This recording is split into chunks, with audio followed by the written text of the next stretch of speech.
I just saw this clip, and I thought this clip was utterly hilarious for several reasons. Also, Matt doesn't seem to take it all that poorly, and if you get the feel that these two, at the very least, have been. I think Matt has been on Dore shows, so at the very least they know each other. I don't think it's serious, but it's actually quite funny. Like I said before in my other video that went way too long, Dore has been pushing and has been lobbying for the Progressive Caucus to basically hold Pelosi accountable. To say, if you want to be Speaker of the House, if you want our vote for that speakership position, then you need to put Medicare for All on the floor. Now, I would go so far as to say it could be all sorts of agreements. I mean, at the end of the day, what you're just talking about is a negotiation. A negotiation, honestly, that should have taken place before the election. All of those people who are lefties, all of those, progressive Democrats, all of those Democrats who wanted Medicare for all of those independents, when the election ended and you had, 20 million people out of a job or something, and you had all of these people out of healthcare during the pandemic, and Sanders stops, and that's it. He basically gives all support to Biden. And every other Democrat, every other progressive group does exactly the same thing, despite saying, we demand. I don't think they realize that the definition of demand has a consequence. Otherwise, it's not a demand. It's a suggestion. It's a request. It's a beseeching. It's a begging more than anything else. Blacks vote to the tune of Democrat like 90%. Lefties, even in this election, voted like 70% for Joe Biden. And what power do you have for that? Goose eggs. And in part, oddly enough, it's because of the level of support. But it's unconditional support. It's not support that comes with, entanglements that are typically there. Lefties, blacks, give their support over because they're terrified of Republicans, which allows basically corporate Democrats to run roughshod over the priorities of the left. And honestly, the majority of the American public, Dore, is sick of it. The left, roundly, is sick of it. And for all the people who seem to be, blown away by this or thrown off by what he's just saying basic politics. You want to get in office. Great. Represent my interests and I'll vote for you. That's politics. I'm talking about this notion of leverage and using leverage to get what you want. If the left, if progressives really ever want to be taken seriously and have any level of legitimacy in the political space, got to start somewhere. Even if it's just that small incremental step of leverage. I think it goes beyond that. I do think it shows how politics should be done. This notion of pressure in order to get things in return, as opposed to just begging and beseeching. How has that done for the past 40, 50 years? Begging and beseeching and being told you have nowhere else to go. The reality of it is the Democratic Party has people donating billions to them. I mean, Obama raised $1 billion. Biden raised over $1 billion. How many billionaires does Biden have on the payroll? How many companies were dumping soft money or money into Joe Biden? How many news organizations have that are run by those companies that had nice things to say about Joe Biden, but didn't necessarily have nice things to say about the other candidates or would drag the other candidates through the mud? All of this stuff bespeaks of political influence. At some point, somebody should represent the left. And the left that has been clamoring for that representation is lobbying people who are supposed to represent them to do just that. And in doing just that, the argument is push Pelosi. Now, AOC has basically said she doesn't like this idea because she doesn't know what Plan 2 is. I would make the point that first advantage is that you're able to organize and show that you have leverage in and of itself, meaning the act in and of itself has value. On top of the act having value, you get each and every Democrat to put their name on the list about whether or not they support Medicare for all. Why is that productive? Why is that good? Because the belief from the left, especially the way that you guys have been talking, is that basically all of the seats that backed Medicare for all won. If you're going to make that argument, to some degree, you're making the point that Medicare for all is popular, which it is, especially during a pandemic. Why wouldn't you want their vote on the tablet in the pandemic getting to where they represent, considering 70% of the public backs the policy? I don't know. I find this to be productive, especially around this notion of organization and especially around this notion of flexing capability. And it's something that the left needs to learn. And I honestly believe in 2020, it was a horrible lesson for Sanders to flame out like that, and for all those organizations to flame out like that and be like, we demand, and then basically go and back Joe Biden anyway. This unconditional support basically allows you to be taken for granted. All of these organizations that is putting all of this money into the race, you realize they're doing that for influence. They're putting something in it. Cash. You're just begging. The begging is not going to do it. The cash is. And the cash, I would argue, in some respects, is the reason why you lose in comparison to the organization that the left requires. You're not going to win a contest entirely in the Democratic Party because your numbers are in the tens of millions outside the party that backs the same policy interests. If that's where you're isolating your focus to internal politics, you're going to lose. You don't have pressure. You don't have leverage. That stuff is conveyed, especially from the left, outside the political space.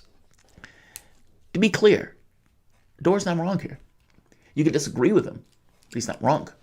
He wants representation for his interests. And there's another catch.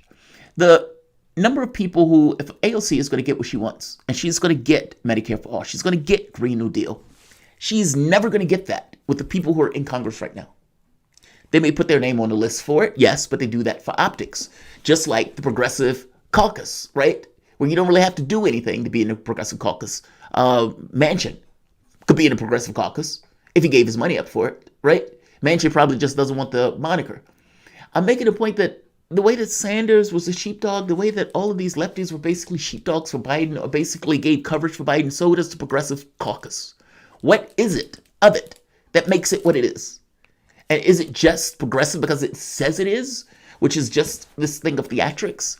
If there is something to it, maybe it should start doing things. And maybe some of the things it should start doing is pressuring leadership on behalf of the interests of constituents that have given voice. I don't think Dore's wrong on this. Now, AOC just doesn't agree.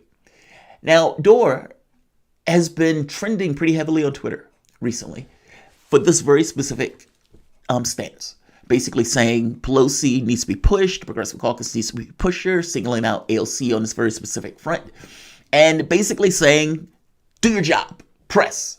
Now, AOC can interpret her job in all sorts of ways. It might take some issue with being told to do her job in this particular way, but she has responded with basically no.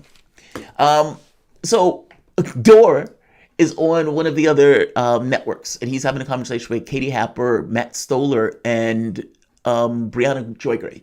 She was Sanders' former communications director, if I'm not mistaken. These guys get onto AOC. And Stoller is trying to make this, I guess, tepid argument or defense of, and Dore loses it and shouts him down. Now, the thing is, Stoller does have a point. Stoller does have a point. By the same token, I do think Dore is right. Don't necessarily like shouting anybody down. I don't particularly like that at all. I think that's poor form. But from the standpoint of the conversation, yeah, I think Dore has a point. I want to let you see it because I thought it was utterly and entirely hilarious. Welcome to the Soapbox.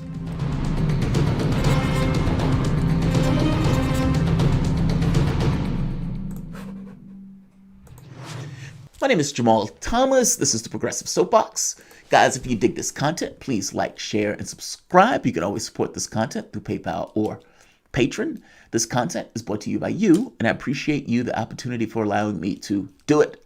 So Jimmy Dore has been making the rounds, and he has been pushing for Medicare for all on a floor vote. Now, I agree that the second step to that is hazy, but that's only if you're looking for a second step. I mean, there's some things that are done for technical reasons, not necessarily done because it's part of a grand strategy, other than making small gains in order to kind of increase your lot. Fact of the matter is, wins beget wins. And being able to assert leverage in and of itself, especially since the left has been told for the last 50 years you have nowhere else to go, is in itself a win and shows that it can be done. The thing is, you need to find things that it can be done for more than just this. A leadership challenge. Once you spent your load is spent. It needs to be things that you can hold leverage on throughout, and you're actively looking for things to try to influence and try to grip, pull your way. And I suspect having a diluted progressive caucus is part and parcel to the reason why it can't really get anything real accomplished. For God's sake, Medicare for All had 88% support among Democrats, and they couldn't even get the party to back it. How on earth is that representational government if indeed the party to which you ascribe yourself to the tune of 88% want something and the leadership says kick rocks? And I can go down the list with policies where they tell you to kick rocks. It's elimination of student debt. The majority of the public is for it. Expansion of Social Security. The majority of the public is for it. Increasing the minimum wage. The majority of the public is for it. Down the list. And most of these are things that Democrats don't back, even though they would give these vague references to. I don't know what the vague references mean. I do know what policy is. Meaning, I don't know what hope and change means. I don't know what Build Back Better means. I do know what Medicare for All is. I do know what the elimination of student debt is. And I know that those things have positive consequences in the various communities to which I support, be it the African American community or be it lefties. I'm making the point that those are things that I can tangibly see, tangibly know the outcome to, and I know that those things are going to positively benefit people who are on the left and positively benefit people who are at the lower end of the economic scale. Joe Biden, who pretends to be king of blacks, who goes so far as to say you're not even black if you don't vote for him, he's not supporting these things. And throwing out Kamala Harris and using Jacob Blake and all of these other black people as props in order to kind of get past the idea that he was part and parcel to the system and the reason why the system is as mean-spirited as it is right now, and basically using them as props to avoid the real issues of race that would positively benefit that community. You get 90% support among African Americans, and you can't even get Biden to eliminate student debt or pass Medicare for All that would dramatically benefit the people at the bottom. I'm making the point that there's a difference between policy and versus Kamala Harris. Kamala Harris gives you nothing. In fact, less than nothing. Policy gives you Medicare for All. Policy ensures that your debts from a standpoint of student loans are eliminated. It ensures that the trillion or whatever dollars are dumped back into the community itself to allow more money for that to spring up. I know that increasing the minimum wage allows people who barely are making ends meet to make them a little bit more.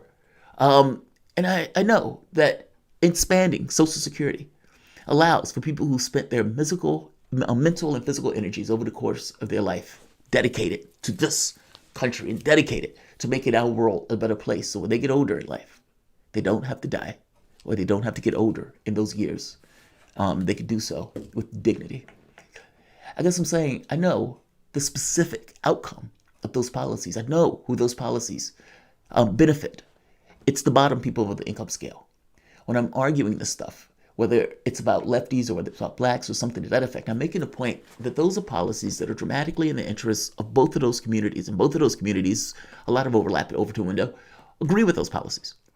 And yet, the Democratic Party, blacks, nor the left, can articulate their will, despite having this much of influence from the standpoint of the population total, still can't enforce or inflict their influence on the party to back those issues that would back those communities.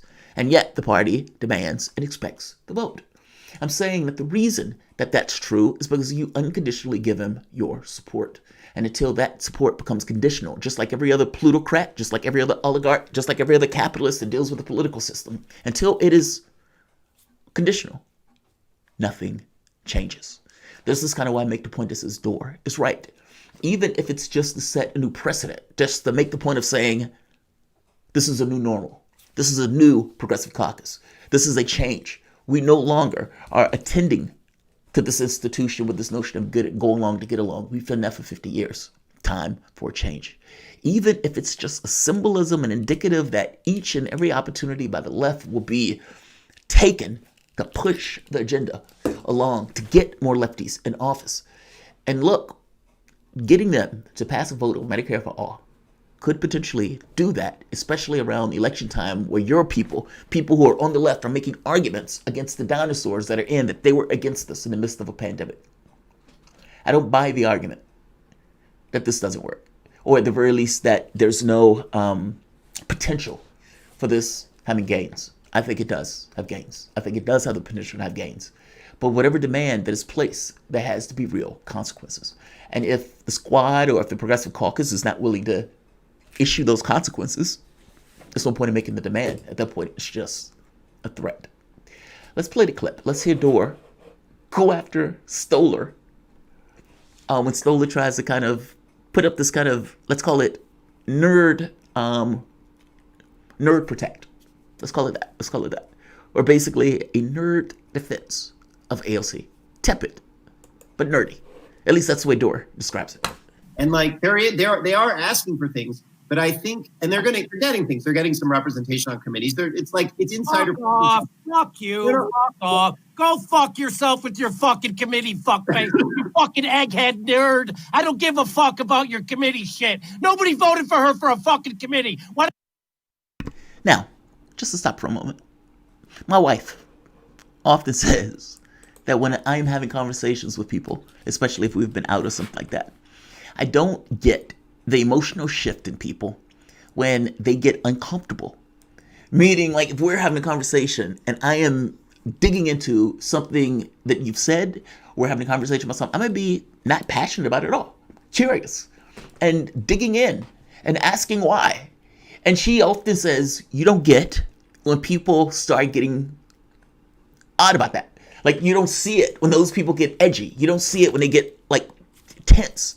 It's not necessarily that you're attacking them, but they don't necessarily deal with people who are giving them a biopsy in the way that it feels like you're giving them a biopsy when you're having the conversation. Just on the, world. One woman got up, left the table, ran. She got really annoyed and wanted him to stop being friends with me. He couldn't do that because he worked with me. No, man, stuff like this happens, right? I want you to look at the response of the people that are around. Matt Stoller wasn't making a bad argument here. Matt Stoller's point was, they're doing a little bit. Dore's point is, that little bit is not enough. And it's not necessarily what they could be doing. What's funny here is the response of the people around as they get dramatically uncomfortable with this behavior. I don't know if Dore was stoned or drunk, but he's losing it in this. And the people around him is getting that across. Katie Halper tried to laugh it off at a certain point, and then that laugh got... And Briahna, same. Tried to laugh it off. This is awkward. He's attacking Matt. And Matt didn't say anything wrong. Let's let him finish. Why don't you stop saying that stupid shit? No. That's directed at Matt, not at Jamarl. Fucking Matt. I have a point here. Yeah, you fucking bet you do. It's called a Poindexter. That's a fucking stupid thing to say. And like they are. It's a Poindexter.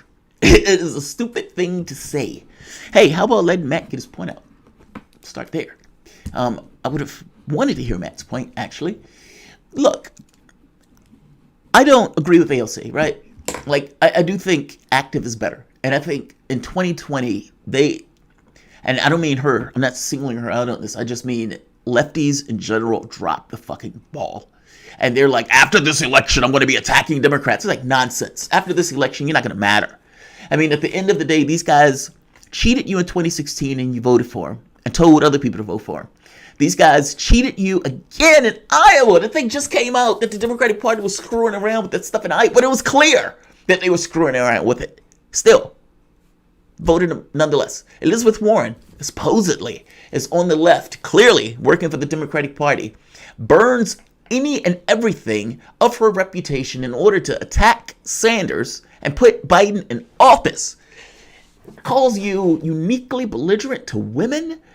Her attacks are that much more because the public believes that Elizabeth Warren is somehow on the left. And these other people on the left give her some level of credibility on that nonsense. She was not. She wasn't with you in 2016. And unfortunately, you're too stupid to realize she wasn't with you in 2020. And she spent her entire time attacking, undermining, and gutting your candidate. And it was very clear that that wasn't working. What did she do? She took Super PAC money and attacked him on Super Tuesday in order to prevent him, or on Saturday, in order to prevent him from taking those states. And that allowed Biden to effectively, entirely change the narrative of that race. Look, it's not just AOC, because that's my point. This is an issue of the entirety of the party and the way the left regards the party, despite those things. The fact that they can talk about you in this way, treat you in this way. When Biden got in office, he didn't make any reach outs to the left, but Biden didn't lie to you because the left made no real demands of him. Think about the election for the most part. 70% of the people who were backing Biden were doing so because they were terrified of Trump. This notion of them, taking a potential cadence of, you're not going to get my vote because you're not representing my interests. You're going to be pulled to this particular position off the table, despite the fact you're in a pandemic, despite the fact that 300,000 people are going to die till Christmas. You still couldn't get the left after they lost, after it was clear that the media networks and everybody else was against them. After all of this, you still couldn't get the left to make a demand for policies that were dramatically popular and stand by those policies. I think that's a horrible precedent. And I think we really fundamentally missed something. Ultimately, you've gotten so accustomed to this argument of you're going to get Trump elected, as opposed to, no, you're going to get Trump elected by not hitting your guy to back those policies. The difference here is that the overwhelming majority of the public backs the position, which means that the position here, I'm on the right side of this. The minority position here is the Democratic Party that refuses to back it, or let's say Democratic leadership that refuses to bring this stuff up for a vote and actually fulfill the public's will. The same thing was true in the election. This wasn't a situation where I was going to get Donald Trump elected. It was a situation where the Democratic Party refused to back policy that the overwhelming majority of the party and the country backs, and refused to do so, knowing that Donald Trump would be the result. The argument between those two things is basically a perspective shift. But for whatever reason, the left has accepted the perspective that it is somehow their responsibility, almost singularly, to get whatever random Democrat is elected unconditionally. So yeah, they can give AOC a few seconds at the convention while giving Republicans all that time. Biden can openly, actively search for Republicans to get their vote, and lefties will still back the party like 70% of the time. Answer me this. If this is going to be the year of the Biden Republican, what do you think Democrats are going to do in order to keep those Republicans? Do you think they're going to move further to the left or further to the right? And do you think that undermines your position in the party more, or do you think it undermines it less? And under these conditions where you'll vote for Biden to the tune of 90% from the standpoint of African Americans or 70% from the standpoint of lefties, what does it mean going forward when you basically will put them in for nothing? Basically giving them everything unconditionally. And that has been the tune for the last 50 years. So the fact that somebody stands up and finally says, do something, even if it's not for Medicare for all, even if it's not for, I don't know, the point is, get active and get the public to the mindset that this is the way politics is done, not the way it was done for the last 40 years, not the way the opportunities that was missed in 2020 to push actual policy and stand under the banner of policy. That was the first year when we realized that Medicare for all was dramatically popular. And if you can't take advantage of this situation and get it across the finish line, then I have to ask, what does it mean to have any level of legitimacy from the left? And what does it mean in the context of the party? Especially when it seems that many of the policy priorities of the American public, even though are being held from the standpoint of the left, are not held in prize by the Democratic Party. So I don't think Dore is wrong here. I think Dore is absolutely right about the politics of it, meaning it's politics 101 to use leverage in order to try to get what you want and try to accomplish what you're trying to get across. And let's be very clear. The subservience, the accepting any random blue and everything else hasn't made them attack you less, nor has it made them like you less, nor has it made them give you anything, because there is no reason to give you anything. They have your unconditional support. And fact of the matter is, there are other people who are paying them to get those things. You're just begging. There is a difference. I don't know what Dore is drinking here. Maybe alcohol, maybe tea. But Matt got yelled at. I don't like the yelling, but I do think his point is right. Take a look again at their faces. Their faces tell it all. It's absolutely hilarious. Asking for things, but I think, and they're getting things. They're getting some representation on committees. It's insider. Fuck off. Fuck you. Fuck off. Go fuck yourself with your fucking committee, fuckface. You fucking egghead nerd. I don't give a fuck about your committee shit. Nobody voted for her for a fucking committee. Why don't you stop saying that stupid shit? Actually, they did kind of vote for her for a committee. They vote for her for all sorts of things. The committee is just one aspect of the things they vote for her for.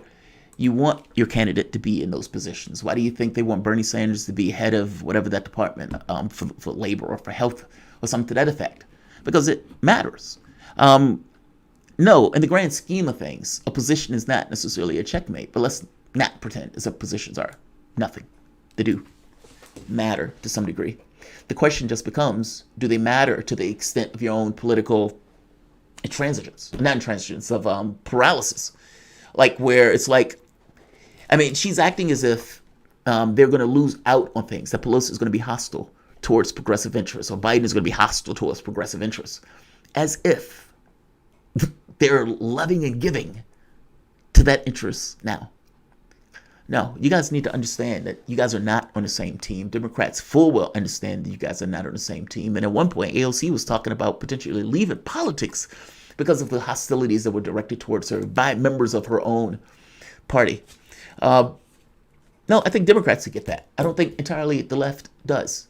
And I know they have a progressive caucus and everything else, but until that caucus gets active and animated, which is, I think, the point that Dore is trying to make here, despite the fact he's being rather belligerent, nothing changes. Like, share, subscribe. I got to be honest, calling Matt a nerd was actually funny. Who is this? Megan Morales watched Ring of Fire video. Oh, right. He made a decent point that to force the vote on Medicare for All would taint it further, given that now polls show among the public, Kaiser Foundation, that the money must get the floor vote. Medicare for All must get the floor vote. Wait, let me say that one more time. Watched Ring of Fire video. He made a decent point that to force a vote for Medicare for All would taint it further. Are you saying taint? Would taint it further, given that it now polls among the public. Medicare for All must get a floor vote. Well, I think it should get a floor vote. I mean, I think it should get a floor vote for all sorts of reasons. To get, A, get people's name on it. B, get active. And to show what real politics looks like. And that's not hoping, wishing, beseeching the Democratic Party for anything. That is active activity and leverage. That's what it is. Come on. Even we're saying that the task forces and committees were worthless. Yes, they were. Entirely worthless. And so it's like, what do you believe you're going to get out of this? I think that's the most amazing part, right? Where AOC is basically kind of making this point, like, look, we need, these committee seats. Nancy Pelosi can, be mean to us. As if they were being nice to you. I mean, these guys were basically eliminating you from the administration. Sanders was out there crying about progressives, helping Joe Biden get elected, but Joe Biden not necessarily bringing in progressives. I guess I'm trying to make the point to you. He didn't need to bring in progressives because he already had your vote. Next 4 years, what is going to take place is the same thing that happened this year, and the same thing that happened 4 years ago, and the same thing that happened 4 years ago. They're going to look you in the face and say you have nowhere else to go, and they're going to say that guy is terrifying and a monster, and everything that Joe Biden has ever did wrong in this administration is going to be subordinate to the fact that that guy is a monster. And in 4 years, you're going to be like, man, Joe Biden is taking advantage of us after this election again. As if this has never happened before. This happens every 4 years. At what point do you get tired of it? You're being had. And Dore's point is get active. And I can't necessarily say Dore is wrong. I think he's right. All right. I'm going to end this here. I'm going to say like. I'm going to say share. I'm going to say subscribe. Something is still wrong with Google. I'm still getting these kind of weird anomalous results. But it's not showing my chat. Oh, there we are. There we are. Jay Wood. Come on. Right. So that one. Megan Morales. Watch the Ring of Fire. Right. Made that one. Reefer 00. We're going to have to hold these activists accountable. Yes, Brett McKinney. Thank you, Brett McKinney. Look, AOC is a politician. And I don't want an overt focus on her in and of herself because she's just a single person. And honestly, this is not something where you can all of a sudden say, okay, AOC is the fault for everything bad and everything else. No, this is a party that we're talking about. AOC, for the most part, has been one of the good ones. The issue, more so, is the larger party overall and policy that it seems that the party itself is no longer representation, no longer representative of the constituency. And you can go down and read one policy proposal after the next that the overwhelming majority of the public backs, and Democrats don't. That's the issue that we're trying to make the point about. That playing tiddlywinks, that continue to go along, to get along with the normal process of things, that has not done you well. And going with that particular motto in the future may not serve you then if it didn't necessarily serve you in the past. And I still point to 2020 and the missed opportunity in 2020. Look, will this get a floor vote? I don't know. Is there a chance? Depends on whether or not the Progressive Caucus picks it up. What the Progressive Caucus is, what they believe they can absolutely do. Meaning whether or not they're willing to go through with it and live through the levels of not voting her in. But is it wrong to push it? No. Is it wrong to try to get more active in regards to the political space, especially from the standpoint of the left, especially in the standpoint of Democrats? And with that, at the very least, give a precedent for political activity that seemed to be, I gotta be honest, almost vacant in the way that we deal with this stuff. Yes, I do believe that.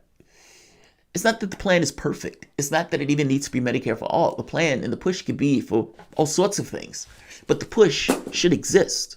The plan should take place. It should be a coalition of lefties that is pushing against the Democratic Party, recognizing that it is not the same thing. And in that recognition that it is something else, that it is a tribe unto itself, to push for the ideas and the items within the context of that tribe.